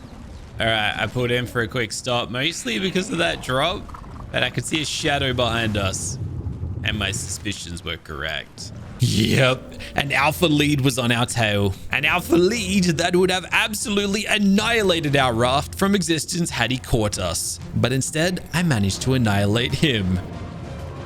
And after all of that, I didn't even manage to get the red drop before it despawned. At home, I was awaited by another baby Ovis, this time a female. Now that our final big expedition by raft was complete, I spent the day making the final transition from the old raft to new, organizing all my loot, resources, and structures, and gave our old raft that had served us since the beginning an emotional send-off. I also gave our new raft a name. And we were back on the XP and hide grind with another bunch of theories. However, I'd begun to notice that the dinosaur population around our base was starting to dwindle. So I decided to switch things up a little by building this. Certainly not the most aesthetic raft, but all I needed it for was to carry a bunch of dinosaurs from point A to point B. The plan was simple. We're going to run through a more high density area with higher chances of alpha dinosaurs and just general creatures that will give us more hide. We started strong, making our way towards the island center. But with such a large pack, it was kind of tough to keep track of them all, so I stopped to give them some names. Very, generic names. Theory 1 all the way through to Theory 11. Kind of feel bad about giving them such trashy names. And so we pushed onwards, taking every single bit of life we passed. Eventually, we circled back around and made it back home with everyone. I don't think I left anyone behind. I collected all their hide, leveled them up, and lined them up in battle formation. There we go. 11 somewhat leveled Therizinosaurs. They still need saddles, of course, but they're one step closer to being ready. Unfortunately, if we're to craft these saddles, we still need a ton more hide. So I decided to switch my attention to Parises for a little bit. These guys are a pretty good source of hide. I also scanned through my tames, stripping them of any high-rank saddles I might have given them to grind in our grinder. At this point, every little bit of hide helped. So we got 30 days remaining, and I'm not gonna lie, I'm starting to sweat a little. We got half an army, 3 caves to go, 3 bosses to fight, saddles to craft, and we ain't even taken into account the scenario of us losing our army to any of those bosses. Yeah, I'm looking at you, dragon. Stressing about that upcoming dragon fight whenever we got around to it, I decided I'd sleep a little easier at night, knowing that we had extra theories raised and ready to go in the case of some deaths. So I went and hatched another 8. I also decided to start hatching some other fertilized eggs I'd hoarded, as we could sacrifice the babies for some easy levels in hide. Yes, I feel guilty about that, but you gotta do what you gotta do sometimes. And that was pretty much the plan over the next few days. It was basically a cycle of imprinting my babies, hatching other babies, slaying those babies, rinse and repeat, over and over and over. The Theries weren't the only ones gaining levels either. I finally reached level 97, unlocking the Quetzal platform saddle, which I quickly crafted, equipped, and tested with some structures. My very own flying raft. What is it with us and floating platforms this adventure? More imprinting and more killing, and slowly but surely the size of our army grew, and eventually we had just 1 Theory left to level up. That is, of course, not included the babies that we're currently working on.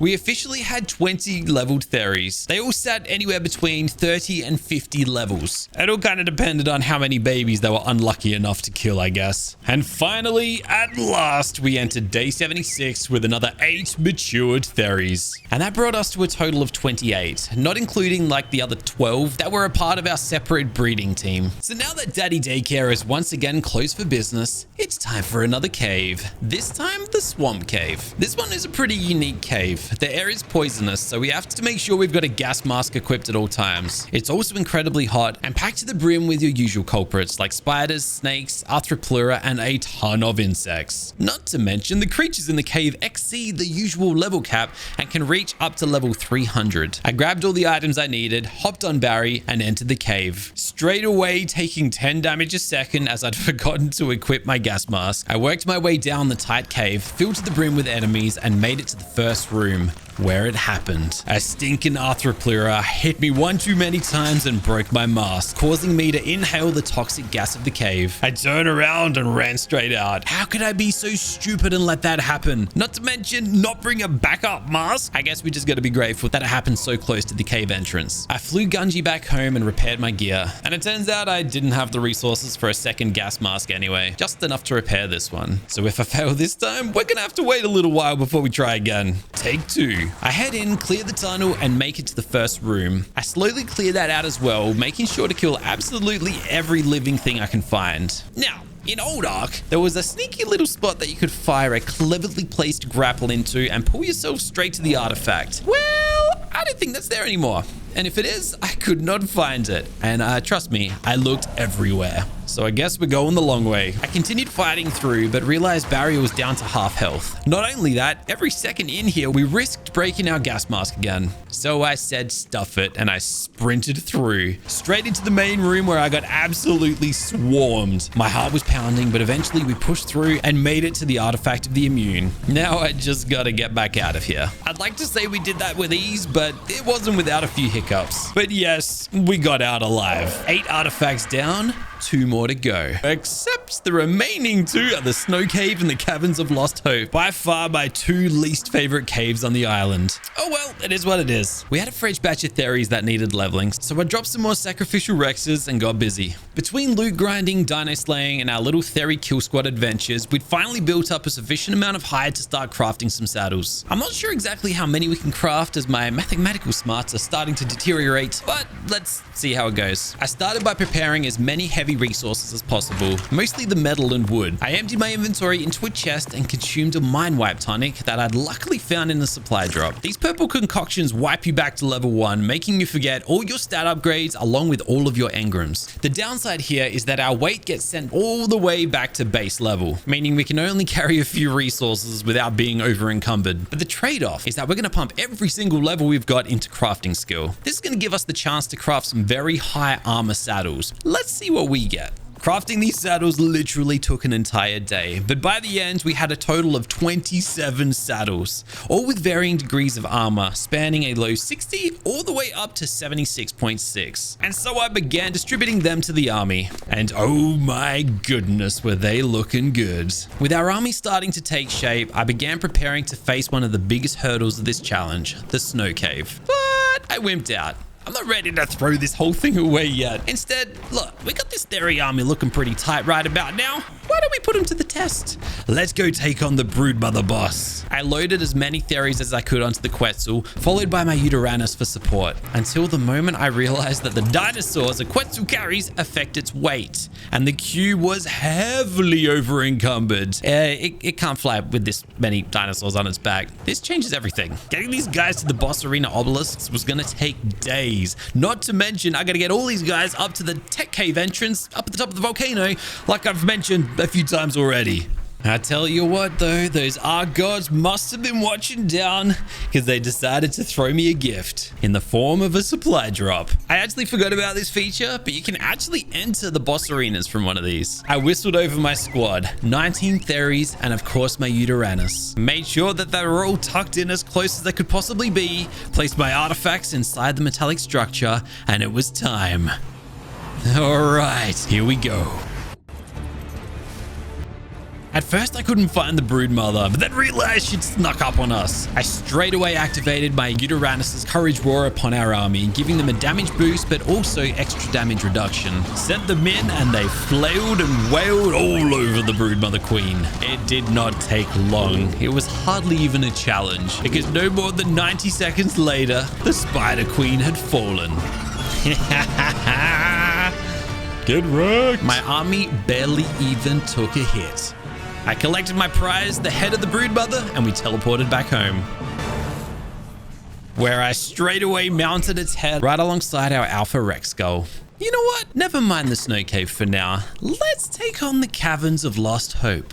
This is one of those moments that can easily spell the end of this challenge, but I can't put it off any longer. Here's the deal though. Normally this cave is best approached with stealth in mind. Stick to the ceiling and hope not to aggro too many creatures, because if you do, you'll quickly be overwhelmed and killed. The problem is once you get like deep into it, there's no avoiding it and you just gotta face the music. Just picture what happened in our last underwater cave and then like multiply that by 3. Anyways, I'm not gonna do that. I'm taking all my baryonyx with me. And as brutal as it sounds, I'm gonna be using them as decoys, sending them off to distract the waves of enemies while I cruise past safely. Well, that's the plan at least. 3 of them unfortunately refused to even follow me down, so it was just me and 2 others. I stuck to the ceiling, threading my way through rock formations hanging from the ceiling. All right, our first pack of enemies. And it's got an alpha megalodon in it. Lovely. And they were all coming. My first baryonyx fell, and I just kept charging along. The thing is, the artifact isn't even located in this direction. I just wanted to get to land, and I knew that this was the way to get there. I was actually hoping that they were following me along here so I could kind of like lure them out of the way and then kind of like loop around and jump back in the water behind them. But hey, I don't think that worked. I followed the cave path until we appeared back atop the cavern water. Got ambushed by a bunch of critters, but I slowly took care of them. Well, there's nothing left to do other than leap back in the water now. Let's see what's down there. Oh, my favorites, electric eels. You know what? As long as it's just these few eels, we should be fine.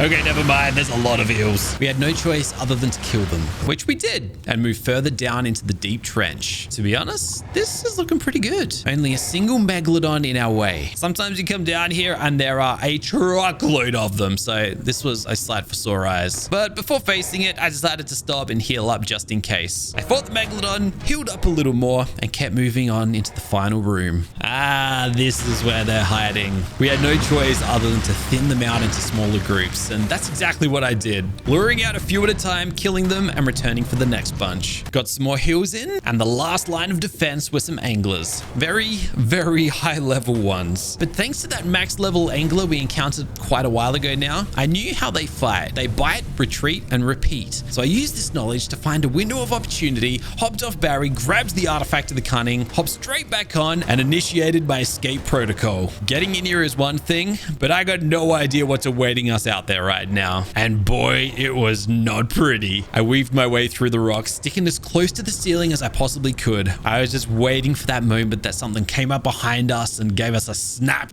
But it didn't. I kept moving, and nothing managed to reach me. I think we've done it. And just like that, one of my biggest fears was conquered. We did it! Ah, no way! Oh my goodness, no way. No way, no way, no way. And we were home free. Oh. So just like that, we've got our 3 Megapithecus artifacts and 3 out of 4 of the dragon artifacts. So let's go get that final artifact in the snow cave. Never mind. I guess the snow cave's gotta wait again. Same plan as last time. 19 Theries and 1 Uranus. It's time for the Megapithecus. Oh my goodness. Oh, here we go. Oh no. So traditionally, you want to be very careful with this fight. If you get a little hasty, you can lose your entire army into this big hole on the right-hand side here. So it's usually safe practice to wait over here and wait for him to approach. The thing is, it doesn't seem like he wants to. I guess he wants to fight in his monkey temple today. Oh yeah, let's go. So there's a few things to know about this fight. The big monkey spawns his little monkey friends to come back him up. He throws these big old boulders that deal absolutely massive damage, except it looks like all that hard work we put into our Theory saddles has paid off because our army is just tanking them. My Uranus, on the other hand, we've taken that full damage. But despite this, after just 60 seconds, the Megapithecus was conquered. Yeah! Get wrecked, you pilot trash. Yes. Woo! There we go. And we had its big old ugly head to show for it, which we obviously mounted on our raft with the others. One more to go. Oh, it's finally time. I literally cannot put this off any longer. It's snow day, baby. This cave is big. The creatures inside exceed the max level, and there are an absolute ton of them. We're going to be riding in on Barry. nothing else fits inside, so I really don't have a choice. I got a ton of grapples, grenades, and rockets for luring Palovias out of the ground, shotgun shells for blasting, and some structures just in case they come in handy. We entered and ran straight into our first enemies, took them down and moved on forward, and got pounced by my first Palovia before I even made like the main cave, and we've already been tackled. Wonderful start. We're just lucky that nothing else was attacking us at the time. If that happens with other enemies around, we are dead. The dire bear rushed us, but I dealt with it, followed by a few yetis, but dealt with them as well. I moved straight to the left and cleared out all the fish in this little river here for their meat. Fish meat heals Barry, and based on how this has begun, I think we're going to need a ton of it. I took these two guys down with my shotgun and scouted our next move, and it did not look good. I threw a grenade down to this mound and woke up a Palovia, so that's good. And then I dropped down the cliff. You know what? Let's go. I sprinted onto the next room and bypassed a ton of enemies hanging just to our right. Unfortunately, though, I couldn't quite make it up to the step, so I used a foundation to get that final leg up. Traveled down this narrow tunnel, and this yellow drop just had a whole lot of nothing inside of it. Around this corner, though, there definitely won't be nothing. So I placed down some pillars and lured them over, getting them stuck and giving me a chance to work them down. The bears slipped through, though, and I was forced to retreat, but we eventually got the job done. And despite that, there is still a ton of stuff hiding around that corner. I threw a few grenades and gave them a similar treatment. Eventually, though, it was time to move on, but I was still just a little bit worried about the chance of some Palovias, and my suspicions were proven correct when I found 3 mounds still buried under the ground. I took them down and kept moving. A yeti and yet another little hidden Palovia lay ahead, so I built another barricade and repeated the previous strategy. There's an opportunity for us to get a checkpoint up ahead, just a place that we can stop and have a breather, but I just got to clear the way of any potential threats first. Rocket launcher engage. After a bunch of rockets and grenades, I was pretty confident we were ready to make the run. Joke's on me, though. Yeah, how's that confidence going, Miola? Thankfully, it stunned Barry, but spared me, and I was able to grapple my way off the ground and get both of us to safety. Okay, now I'm a little bit more confident. Much better. I'll get out of here, direwolf. So, we'd made it to our little quote-unquote checkpoint. I checked the red drop and found some amazing boots and took a little second to have a breathe. All right, let's finish this thing. We got a whole bunch of bears waiting beneath us. Not ideal. And I gotta go down this tunnel. Also not ideal. I wonder what will happen if I fire some rockets down there. Oh, I definitely woke up some Palovias with that. And look at the bears. Oh my goodness. You know what, Barry? I think this is where we go our separate ways, mate. It's time for us to go gliding.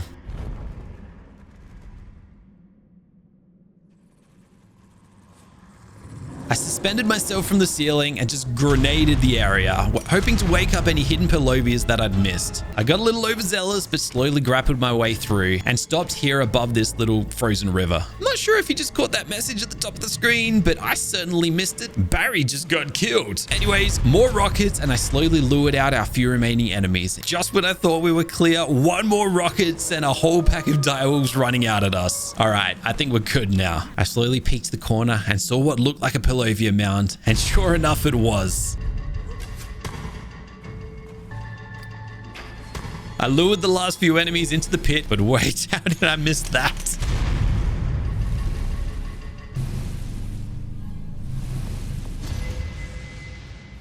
Now we just got to get out of here. The good news is, though, we shouldn't have to worry about Palovias, assuming they haven't spawned back in behind us. The bad news, I no longer have a mount to help me get out of here. But I only realized that when I returned to where I'd left Barry and nothing was there but a bag. I took what I needed from his bag, and with a combination of grapples and parachutes, I pulled my way back through the cave.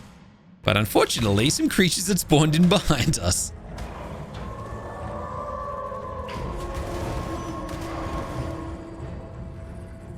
Not good. I lowered myself down onto a platform and just ran for my life. I made it to the main cavern area and pulled myself up to safety. Or not! I have no idea how or where it came from, but a Palovia just stunned me. Thankfully, in a safe location. Oh, that was a close call. We'd made it to the home stretch. Please, no Palovias. Oh my god, we've done it. Oh my goodness, we did it. We did it. We did it. We did it. We did it. Oh my goodness. Oh, it's done. It's done. Oh, wow. Wow, wow, wow, wow, wow, wow, wow, wow. We done it. All 10 caves complete. It sucks that we had to sacrifice Barry to do it, but it was done. Rest in peace, you absolute legend. We owe you this entire challenge. Wow, we lost like an entire day to that. Ah, there we go. All 4 dragon artifacts together. I did not know if I'd pull that off, but boy, am I glad we did.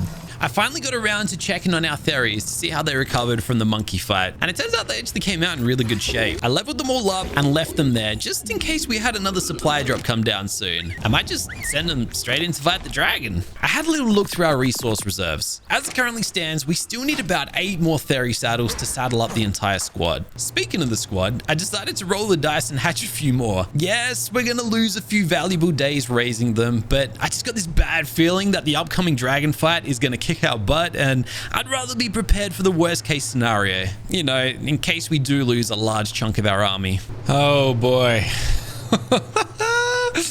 I wasn't ready to do this just yet. It might be time. My army is technically ready. This is our latest batch of babies who have just finished growing up. And I think we are about to go and fight a dragon. The ARK gods have given us the call and it's up to us to answer it. I grabbed our artifacts, made sure our armor was repaired, some extra food, Callian soup, and a shotgun. Oh, there it is. Oh no. I think we're about to do this. I think we're gonna fight a dragon. Same army, same plan. Let's go. Except I kind of forgot to mention, the dragon is unlike the other 2 bosses in that it's actually a challenge. It breathes fire that deals devastating damage, but thankfully that damage is halved against herbivores, which we happen to be using. However, that fire does damage me while I'm riding my tames too, so we need to do our best to avoid it. He comes down and drops his breath of fire. As I mentioned though, that fire breath damage is halved against our Theries. My Uranus, on the other hand, he takes full damage and very quickly loses a ton of his health. In fact, he's down to half health already. My goodness. Oh my goodness. Oh my goodness. Okay. Not only this, but I, as a rider, am also down to half health as well. Okay, we need to be more careful. He flew off phase 2 and began sending fireballs down at my squad before unleashing his army of Pteranodons and Dimorphodons, which, by the way, both of these deal more damage to both me and my Uranus. Then a fireball right on top of me. My health began flashing red. Yudi was down to a quarter health. This was not looking good. Theory number 7 fell. Uranus copped another fire breath, but thankfully I dodged it, and he was down to a slither of health himself. Theory number 5 followed, along with 10, 17, and 18. I sat back and watched as if I stepped any closer, I'd be killed by its fire. And with a slither of health remaining, it took down Theory 16 and it fell. Yes! Oh my goodness. What a relief. What a relief. Whoo! Oh, that was sketchy. We lost a few. I don't know how many, but oh my goodness. I have no health. My dude here has no health, but we got ourselves a dragon head. What an absolute disaster, but we come out victorious. Wait a second, my Theries were still taking damage, and another fell after battle. Half our army had fallen, and to make matters worse, they kept falling. I have no idea why. There's just no way that they're still taking fire damage. Another fell, and then another 2. I even had my Daedon using his healing aura, but they just kept dying. I'm not sure if this was a bug or what, but damn, I do not need this right now. So, with the bosses down, that leaves one last challenge ahead. The challenge of all challenges, the Tech Cave. The Tech Cave is an absolute gauntlet that demands you to use every ounce of knowledge and experience you've acquired over your entire adventure to surpass. Narrow pathways lead down into the inside of a volcano surrounded by deep lava pits that will claim any life that falls into them. And if you're really unlucky, a giga. If you do manage to navigate through all of that though, you better hope your army did as well, because then it's time to fight the most difficult boss in the game, the Overseer. But that's a story for another time. We got 10 days to make sure this army is in tip-top shape and ready for the descent, minus the time it's going to take to get this entire army up to the top of the volcano outside the Tech Cave entrance. I decided to test it out. My Quetzal's weight limit allowed us to carry a group of 5 Theries at a time, and based on the rough time that this trip took, I think it was going to take us about 4 in-game days just to get everybody up there. And so it's time to get to work.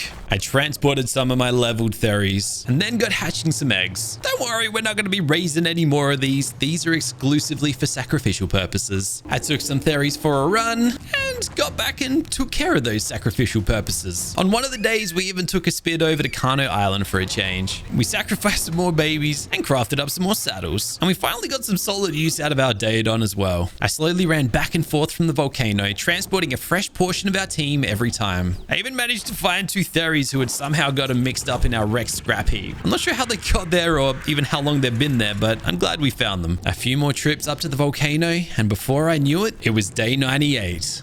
This might be the last time we see this place, and boy am I gonna miss it. Look at all these tames. Each and every one of them fulfilled their own role and purpose in getting us this far. But soon, it's all going to be coming to a close. I grabbed our 3 boss head sacrifices, and it was time for our last flight up to the volcano. And this is how it currently looks. We'll get our entire army lined up in a few lines, each following the Therian front. My plan is to lead them into the cave entrance and cross my fingers that they all decide to follow uniformly. All that's left for us to do is place these heads in the terminal and activate it. So it's time. All I gotta do is activate this switch, the door will open, and we enter the depths of hell.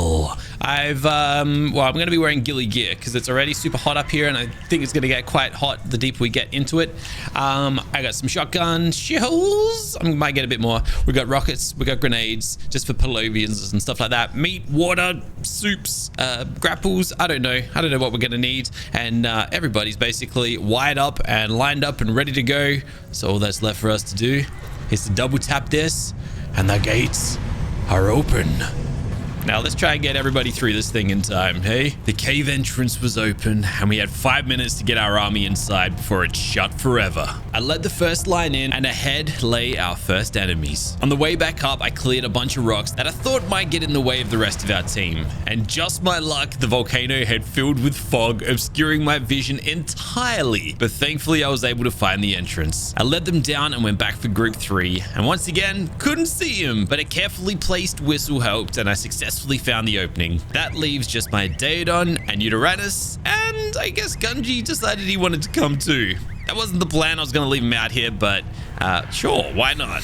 What are you doing in here? And with plenty of time to spare, we had an army of 36 dinos and 1 Argentavis. I worked my way down with a single Theri before the thought crossed my mind, why don't I bring a whole little squad down with me? I can whistle them ahead while I hang back and assist. That way I kind of increase the chances of my own survival, as well as just generally risking their own individual lives a little bit less. And so we worked our way down. I got dismounted by some Microraptors, but thankfully my squad were there to protect me. This is when something weird started happening. Invisible dinosaurs were appearing right on top of me. I got no idea why, but out of nowhere we were just ambushed by this once invisible army. Microraptors were once again being a little pain in the butt, but thankfully we managed to get through just fine. I decided to make this our little checkpoint for the time being, left my team there and went back to collect the rest of the convoy. I ended up spending over 10 minutes just organizing these guys all into like a uniform line that they could hopefully all follow each other down this track. Did I mention, by the way, we've got 55 minutes total to get to the bottom of this thing, and we're already a third of the way through our total allocated time. And to make matters worse, I went and misclicked a whistle, interrupting everything that I just spent the last 10 minutes organizing. Not good. I got fear roared by a Uranus, but thankfully we weren't anywhere near lava, and we kept pushing forward. We came across a few Perlovia mounds that gave me a little bit of a scare, especially when my army just like up and deserted me by jumping off a cliff, but they were fine. I grenaded the mound, and I still got pounced by the darn thing. I'm confused as to what happened there, but oh well. The damage sustained from these fights was starting to take its toll on some of our members, and it didn't help that a few decided to veer off the trail and go for a bit of a waltz through the lava pits. While fighting a wild Therizinosaur, a Microraptor dismounted me, but thankfully backup arrived to save me. This is it. We're at the final leg. Once they get through these guys, we are at the end, and we should be safe. Once again, went back to grab the rest of the convoy, and hey, now we're talking. I think all but one. I think we got all but one down here. But we are finally through.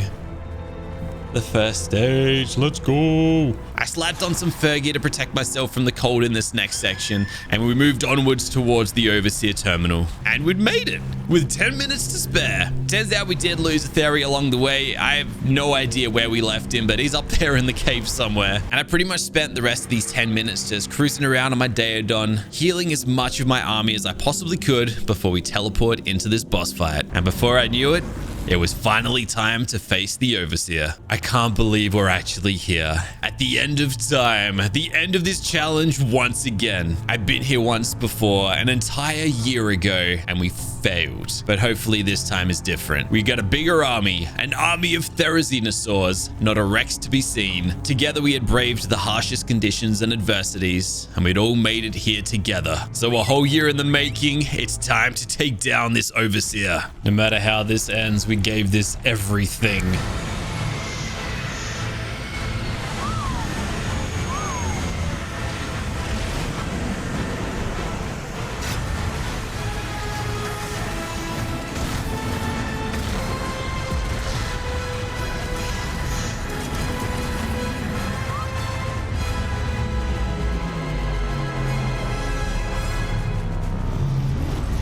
Decided to focus on the drones first, making sure we didn't become too overwhelmed by their masses. Before setting our UDs onto the main target, they chased and it ran, but slowly they delivered the damage needed to make it through to phase 1. It transformed into the form of the Megapithecus, and we got smashing. But the boulders this thing threw landed so much harder than the real Megapithecus, unfortunately. But despite that, we managed to push through, and we defeated it.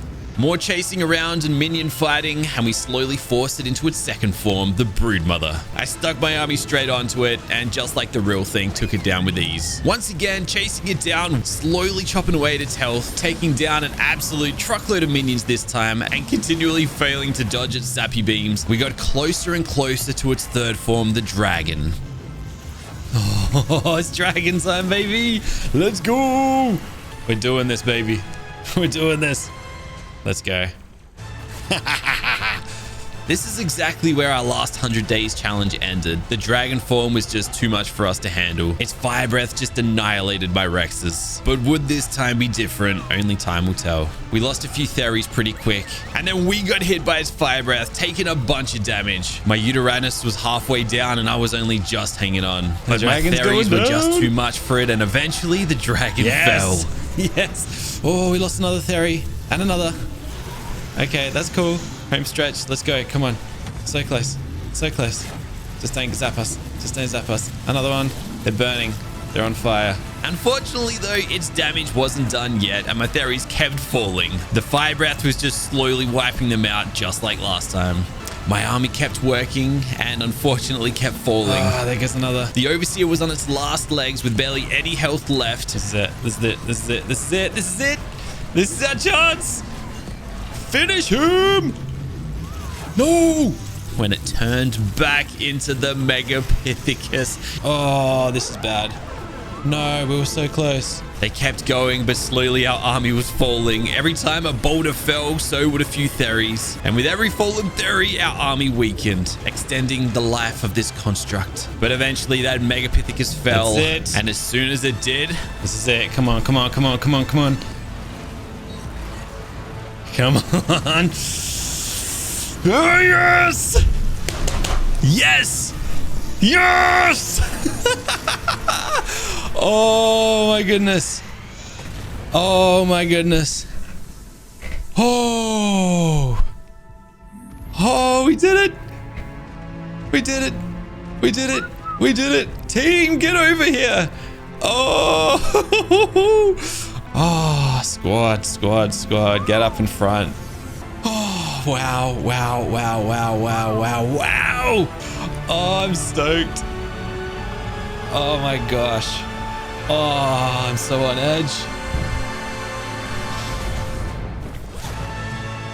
My first time ever legit beating this game. No mods, no help, no nothing. We actually did it. We actually did it. Thank you so much to everybody who made it to the end of this video. I love you so much. I hope you've been entertained and had as much fun watching this as I've had making it.